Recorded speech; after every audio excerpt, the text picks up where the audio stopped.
It is not safe for the unsuspecting. பயணியர் விமான சேவைகளை தங்களுடைய ஒரு பாதுகாப்பு கவசம் போல் பாகிஸ்தான் பயன்படுத்துகிறது. The screenshot we just showed and we shall share with you.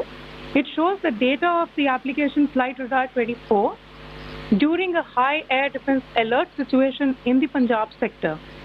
As you have seen, the airspace on the Indian side is absolutely devoid of civil air traffic due to our declared closure. However, there are civil airlines flying the air route between Karachi and Lahore.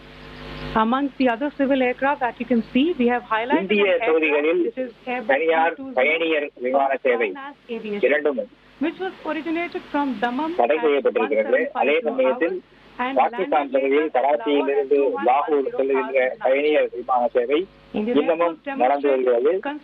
இது பற்றிய விவரங்களை இந்த படத்திலே நீங்கள் காணலாம்.